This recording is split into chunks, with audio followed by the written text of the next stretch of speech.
సెట్తో మనం పోతే ఏదైనా చేయగలుగుతాం. That's amazing to know, sir. I can see a lot of passion in your journey. So ఎప్పుడైతే ఒక మనిషికి dedication, consistency and never give up attitude ఉంటుందో ఖచ్చితంగా వాళ్ళ మైండ్ సెట్ స్ట్రాంగ్ ఉంటుంది and they will become successful in life. Chiranjeevi sir, my last question is to you sir. So I want to ask you if you want to share one powerful message that will help in rewiring everyone's mindset. Yes, జీవితం అన్నది cake walk కాదు, పూల పాన్పు కాదు. ప్రతి క్షణం ప్రతి చోట ఇందాక మీరు అన్నట్లుగా అబ్స్టికల్స్ వస్తుంటాయి, ఆటంకాలు వస్తుంటాయి, ప్రతిబంధకాలు వస్తుంటాయి అండ్ ప్రతికూల పరిస్థితులు ఏర్పడుతుంటాయి. మనం గోల్ స్ట్రాంగ్గా అనుకుంటాం, దానికి కావాల్సిన కష్టం పడుతుంటాం, దానికి కావాల్సిన అవకాశాలని మనం చేజుక్కుంచుకొని ముందుకు వెళ్ళటం కోసం అన్ని రకాలుగా మనం ప్రయత్నం చేస్తుంటాం.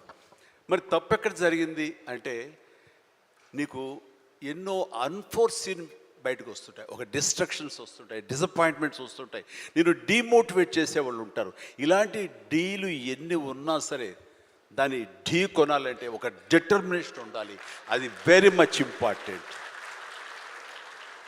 అంటే బెదరకూడదు, మన ధ్యేయం చెక్కు చెదరకూడదు, అకుంఠిత దీక్షతోటి ముందుకు వెళుతూ ఉండాలి.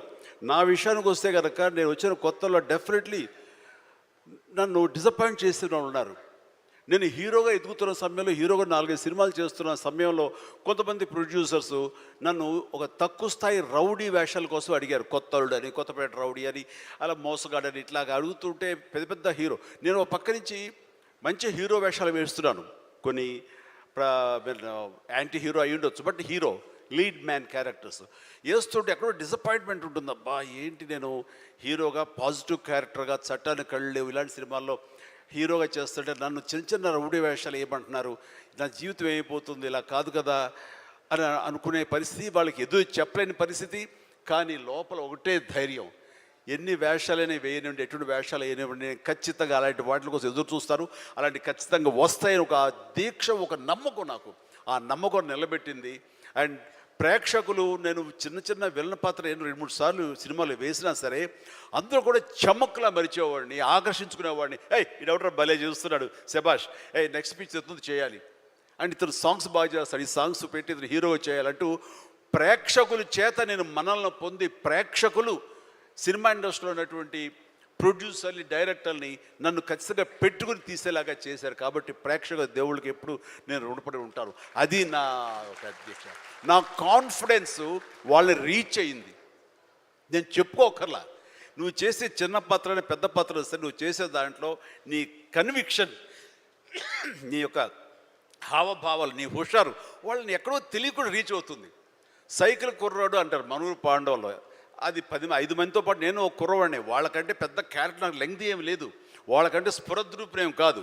కాకపోతే ఆ ఉన్న కొంచెంలో చెమ్మక్కలా మెరిసరికి ఎవడరా భలే ఉన్నాడు, వీడికి లైఫ్ ఉంది రోయ్ అలాగ అనిపించుకోనంటే అది నన్ను నేను ప్రొజెక్ట్ చేసుకోవడం, నన్ను నేను ఆవిష్కరించుకోవడం, నన్ను నేను బెస్ట్ అనిపించుకోవడంగా ఉంది. నిరంతరం అదే థాట్తో ఉండి, ఆ నమ్మకంతో ఉంటే ఖచ్చితంగా ఇలాంటి డీలు ఎన్నొచ్చా సరే ధీటుగా ఢీ కొట్టగలం. ఇది నేను చెప్తాను. అంటే ఇంకా ప్రధానమైన ఉదాహరణ చెప్పాల్సి వస్తే, మహానాయకుడిని ఇక్కడ ఉన్నారు, అలిపిరి సంఘటనతో అక్కడి నుంచి పడి లెగిచి ఎంత డీమోటివేట్ అయిపోవాలి, చావు తప్పి కన్నులు ఒట్టపోయినట్లుగా ఆ రోజున పరిస్థితి ఉన్నప్పుడు ఆ విజువల్స్ చూసి ఎక్కడ చెక్కు చెదరలేదు. ఆయన మానసిక స్థైర్యంతో ఉన్నారు.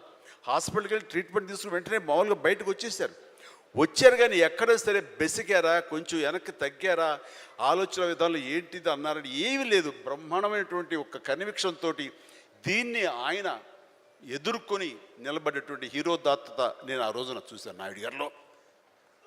ఇలాంటివి వస్తుంటాయి కానీ వీటిని మన కన్విక్షన్, మన నమ్మకం, మన మీద మన నమ్మకం ఖచ్చితంగా ముందుకు వెళ్ళిపోతుండాలి. మనల్ని ఆదరించే ప్రేక్షకులు లేదా రాజకీయంగా వస్తే ప్రజలు ఎప్పుడు మన యొక్క మంచిని, మనం చేసిన కృషిని, మన యొక్క ఇన్నర్ మన ఫీలింగ్ని, మన జెన్యూనిటీని, మన ఆనెస్టీని, నిజాయితీని ఖచ్చితంగా గుర్తించగలరు.